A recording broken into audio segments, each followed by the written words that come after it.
بسم اللہ الرحمن الرحیم۔ السلام علیکم۔ خلیفہ ہارون الرشید کے سامنے ایک بھائی کو ہتھکڑیوں میں پیش کیا گیا۔ یہ ایک خطرناک شخص تھا۔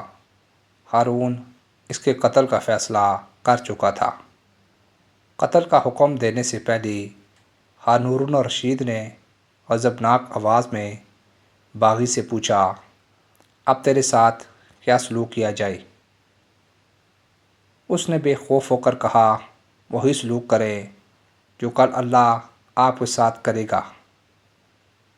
ہارون الرشید کا غصہ فوراً دور ہو گیا۔ اس نے سر جھکا لیا۔ چند لمحوں تک وہ کچھ نہ کہہ سکا، پھر تھکی ہوئی آواز میں بولا، اسے آزاد کر دیا جائے۔ سپاہیوں نے اس کی ہتھکڑیاں کھول دیں۔ باغی دربار سے چلا گیا۔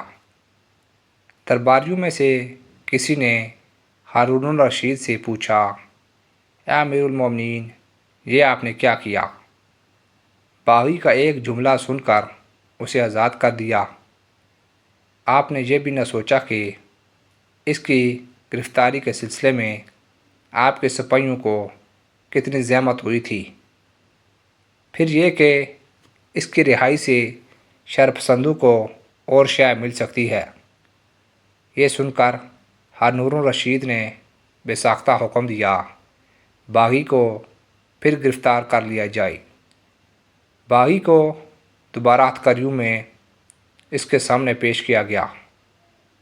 اس نے دربار میں آتے ہی کہا، حضور، میرے بارے میں دوسروں کی رائے پر کان مت دھریے۔ اگر اللہ آپ کے بارے میں دوسروں کی رائے سنتے تو آپ ایک لمحے کے لیے بھی خلیفہ نہیں رہ سکتے۔ ہارون الرشید نے یہ سن کر اسے پھر آزاد کر دیا۔ جلال الدین سیوطی اپنے عقیدت مندوں کو نصیحتیں فرما رہے تھے۔ 7 باتیں ایسی ہیں جو کسی بھی انسان کو ذلیل کر سکتی ہیں۔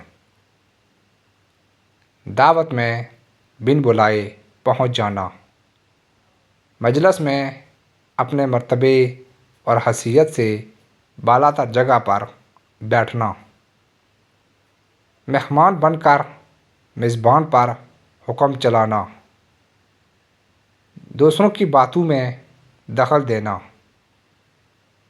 ان لوگوں سے خطاب کرنا جو سننے کے لیے تیار نہ ہوں، بد چلن سے دوستی کرنا، سنگ دل اور حریص دولت مند سے مدد کا طالب ہونا۔